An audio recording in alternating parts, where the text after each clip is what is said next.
Hello ladies and gents, Romie Reviews here. Please like, comment, subscribe. This is my review for Greenleaf Season 3, Episode 6. Now this episode, oh Lord Jesus, there was a lot going on.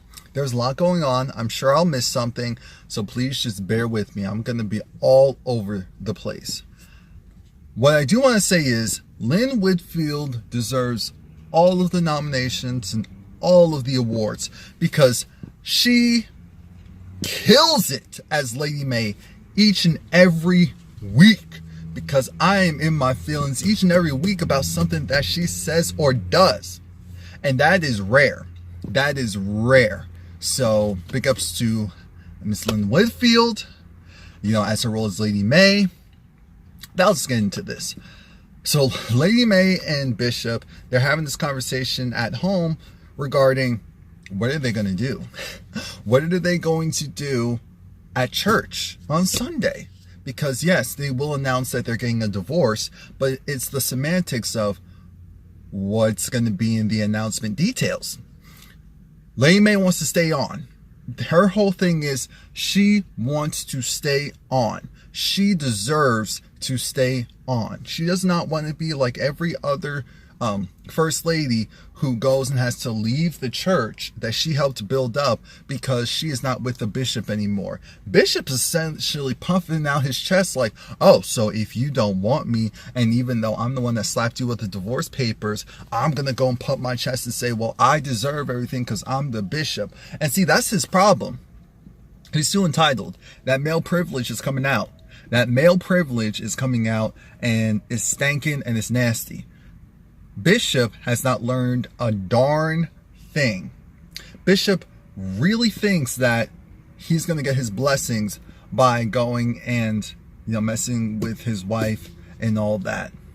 At some point, they do have a conversation. So she was just like, look, if you think for a second that I'm just going to go and roll over and let you go, and do you know her usual talking jargon about how she's not backing down, she's going to get what she wants, when she wants, how she wants it, and I was here for it. Later on, they do have a separate conversation about how the divorce is going to be swift.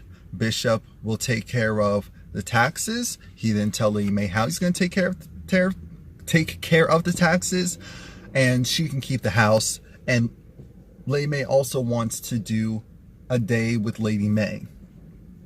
It's her church day.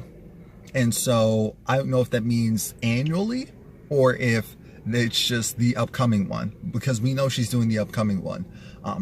But aside from that, we'll hold off on that for now. We're going to go over to Charity. Charity needs help. Charity slept through her son's crying. She slept through her son's crying, and the house attendant, Mary Soul, she had to come and, take care of the child because Charity was knocked out.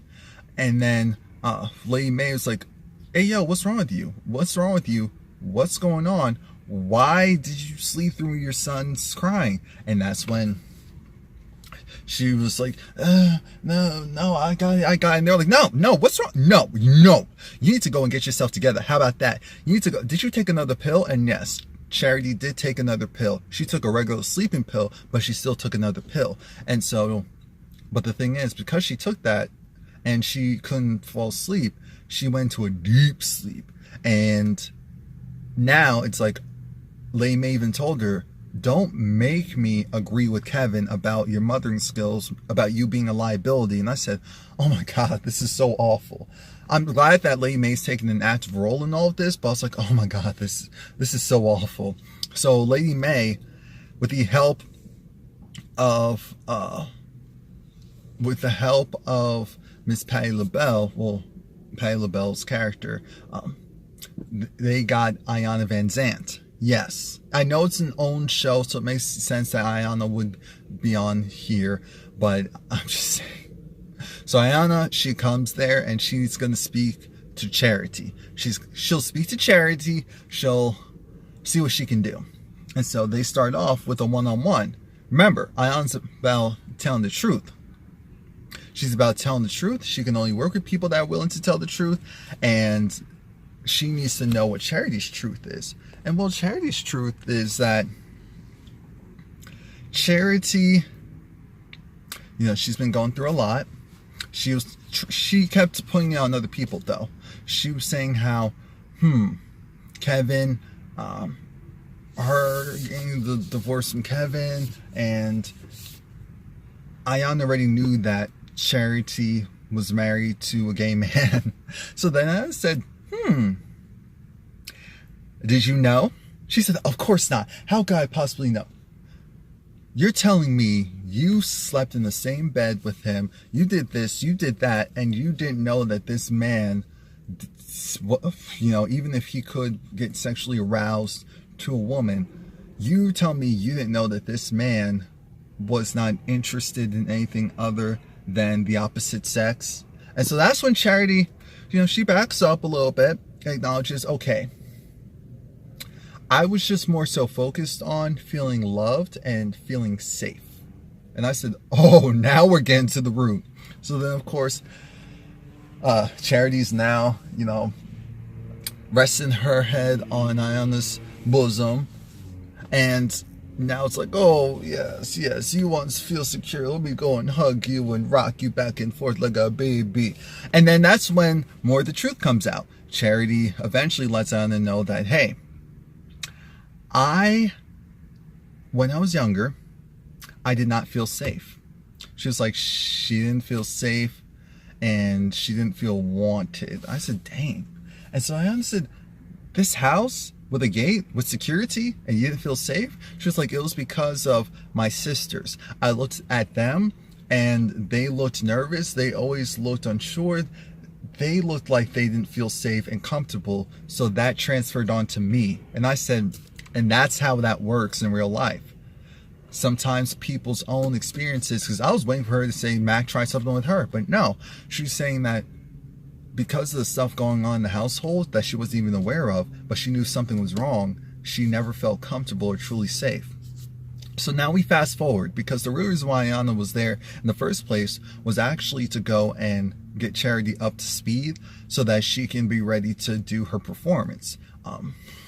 Because this family's business first, apparently. Ayana needed the parents to come in. Now, Bishop was useless. I'm sorry, Bishop was useless. He was more open to helping, but he was still useless because part of the problem is he goes and balks at Lady Mae for certain things, but when it comes to the kids, he partially falls back. Like, come on now. We have this situation where Charity is trying to tell Lady Mae and her father that she did not feel safe. She did not feel secure. And Lady Mae, because one, she still to this day partially defends her low down brother. She's trying to go and make it seem like, oh, Charity's blowing it out of proportion. Oh, Charity's being the mess. Oh, Charity. And she was like, how dare you go and blame me? I don't have time for this. I'm going through a divorce. I'm announcing today, because the appointment was actually the morning of the divorce announcement for church. So she was like, I'm going through a divorce and I have so much on my plate. You will not go and say that I created an unsafe environment. You will not go and say that I didn't care, that you weren't loved, that you weren't doted on, that you weren't wanted. And I'm thinking, this is the problem. It's not about you. Your daughter's trying to say how she felt, her experience in life. How dare you go and try to put your own agenda above her own? And that's why she goes and takes those pills. And that's why she goes and drinks instead of says her truth. Because when she tells his family her truth, they go and look at her and think that she's a baby and blowing things out of proportion, when she's actually trying to be the most honest and upfront person. So I was pissed. I was pissed and I was disgusted and I was disappointed in Lady Mae. How dare you go and make this about you when you see your daughter's drinking more, when you see your daughter's popping pills, and you want to go and help her get to the root of the cause, but now you're partially being the root of the problem. Trash. Anyway, it's been a while since I was worked up about a review. It feels kind of nice. Now, we see Bishop just kind of like, well, I'm there to support. And I said, this is some bull. This is like a Miss Evelyn and Michael Braxton situation. It's not about you. It's about the kids. It's about the kids. It's just their experiences. It's not meant to harm you or disrespect you. Anyway, we jump from that to Grace is dealing with a lot, because Grace has to deal with the fact that her daughter, little Sophia, I guess we need to stop calling her little Sophia. Her daughter Sophia, her faith in the Lord is waning, wavering, slowly disappearing, because she can't have kids, and she just doesn't get why God would allow this to happen to her. It makes no sense. Why me? And again, it's a real question that a lot of people have when horrible things happen to them or to other people around them, or just the people in the world. And you're like, that person deserved all that maliciousness and carnage and all that? No. And she's young, so unfortunately, when Zoe, who went to go and talk to her, and Zoe's still trash because she only went because Lady Mae told her to go, and Sophia's like, look, screw you, back off, bleep off. And I wasn't mad. I was not mad at that moment, because you give the energy that you received, and she was giving out that nasty energy that you had for a while, Zoe. Remember to like this video, leave a comment, and subscribe, and come back. But then Sophia's boyfriend came, and again, because he was trying to relate his arm injury as the same thing, not as the same thing, but trying to relate it to, what she's going through with not being able to have kids anymore. And she was like, I have to take hormones for the rest of my life. I said, dang, so it's even more than we thought. And my whole life has changed physically. You can't play one sport. Now, again, everyone's experiences are different, so maybe that was his true passion, or his biggest passion. So that's why he, told her that. But she was like, it's not the same thing. Because then he even talked about, look, in the Bible, women were barren. And she was like, I'm not barren, I'm sterile. He was like, it's the same thing. And she was like, no, it's not. Get out. Right now, he's not the right person to talk to her. He is not the right person to talk to her. Her mom's not even the right person to talk to her, because the end of the episode, she said she's not going to church. Not only did she say she's not going to church, she's not going ever, because Grace said, at some point you're going to have to go. She said, no, I'm not. No, I don't have to. And no, I won't. I won't ever go back. And not only that, she even took off her necklace that had the cross on it and threw it in the pond, because she went to go and take a walk, and that's what that walk was about. Now, speaking of walking, Zora, little Zora, trifling Zora. So now Zora, she's still there at the Greenleaf Manor. She's still being a hoodlum, because one, she tries to go and steal. She goes through Marisol's purse to go and use her phone. I thought she was going to steal some money, but no, to use her phone. And thankfully, Marisol said something. So she told Lady Mae, and Lady Mae said, listen to me. I'm not your mother. I'm not your father. You're not going to come here and do whatever you want. So here's how this goes. I don't care about your apology. What matters is you did it anyway. You're willing to go and make contact and deal with a boy who mistreats you, who hurts you. Here's the real issue. You don't love yourself. If you loved yourself as much as you should have, you would not tolerate that. And I said, that's a word, and that's a fact. And I don't care what anyone says. I know some people aren't going to like that, but it's true. If you loved yourself as much, because this isn't a situation where she's just stuck in there and there's no one to help her, or there's children or anything like that. Her situation is she got hit once and she was grabbed twice. And thankfully, there are people there to support her, give her a roof under her head. And so at the very least, she has another option. That's all we're trying to say. She has another option. She could start her life over and change her trajectory, because things didn't get too far to where nothing could ever be better or the same for her. And but she just cares about how this boy made her feel. So she told Lady Mae that she wanted to call her mom, and she told her mom she wanted to come home, and she put on the, oh mom, I'm ready to come home voice. And so then Carissa talked to Jacob, and Jacob's not dumb. He knows that it's working, if Lady Mae is pissing off their daughter, that means that it's working. And as long as it's working, she needs to stay. Carissa didn't want to hear all that. She just wants her baby back. I'm thinking, Carissa, this isn't about you. This is about making your daughter better. And that's what a lot of these parents need to understand. It's about the kids. It's not about you. Dang. So then, at one point at church, while the church service was going on, Zora went and got on, it looks like, if I'm not mistaken, Grace's laptop, which I'm thinking, does no one put passwords on their stuff there? Because she just, in 2 seconds, bloop, bloop, was able to access Skype or whatever she needed to do, and she started to talk to her dude, Isaiah. And so we know she's gonna enact a plan to go and, sneak away, get away. So that was Zora for the episode. We didn't see too much of Jacob and Carissa this episode because it was only in relation to Zora. Next episode, we're going to see that.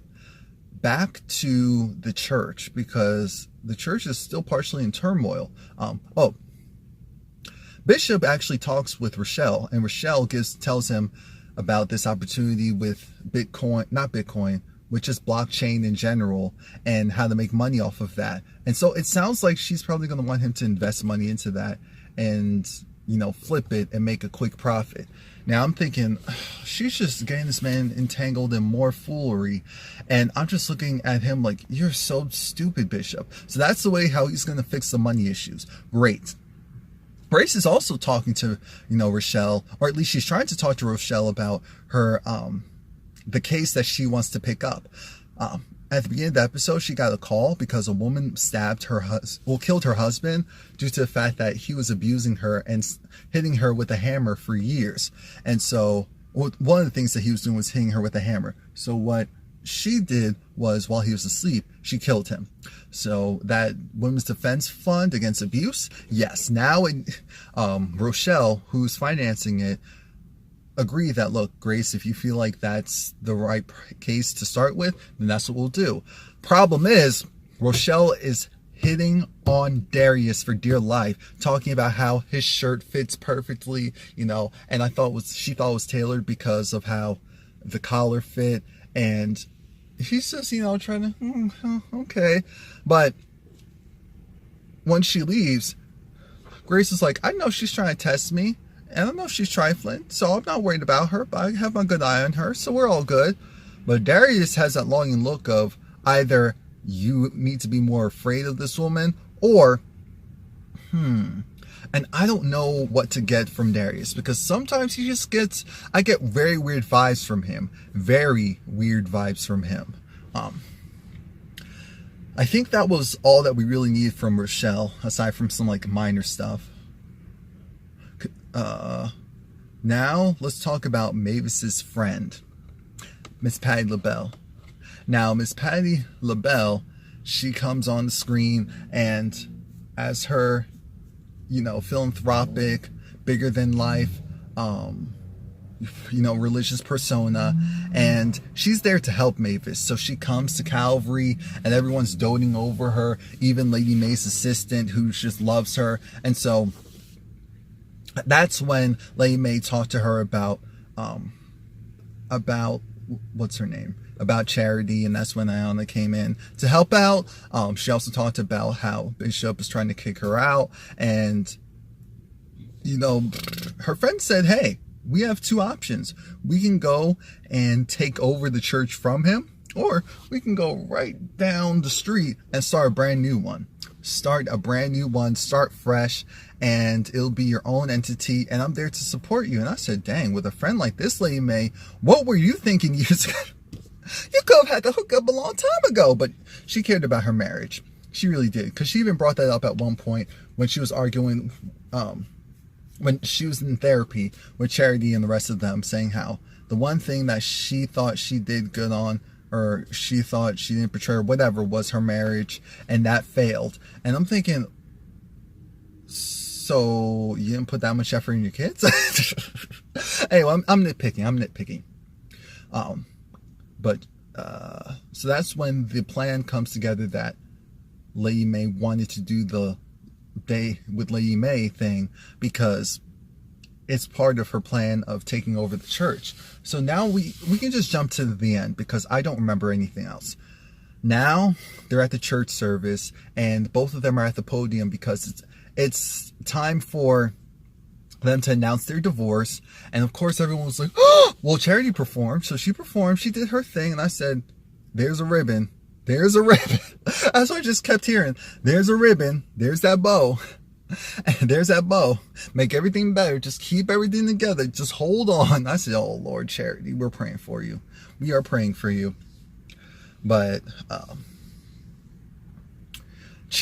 so after that, that's when the announcement of the divorce happening. Everyone looking like, oh, Rochelle having that look of, Clara having that look of, oh, okay. Miss Silver Fox herself having the look of, oh, I'm not surprised. And that's when he was like, look, I'm still saying on as your bishop, even though a bunch of the higher ups are like, he can't stay on as bishop. We can't have an unwed bishop. And Lady Mae was like, yes, and I'll still be doing the Day with Lady Mae. And that's when she takes over. I don't know if you noticed, but that's when she takes over the podium and she starts grandstanding. And she was like, let's be very clear. The day is about women empowerment. It's about showing how important and essential women are in the church and how they cannot be cast aside, put down, diminished, how we can rise above. And with my good old friend, the religious person that you guys love and adore, she will be there to support me. She will be there to love me. She will be there, and I am ready. So, invite your friends, invite your family, invite anyone you know to come a day with Lady Mae. And at the end, where we see how Lady Mae is holding Bishop's hand up. Bishop got sideswiped so quickly, and he sees what's going on. He sees it. He sees that, oh boy, if I don't do something quickly, this could be a problem. But that was it. Please like, comment, subscribe. If there's anything else I missed, leave it in the comment box below. I really hope I didn't miss anything. Remember to like this video, leave a comment, and subscribe and come back.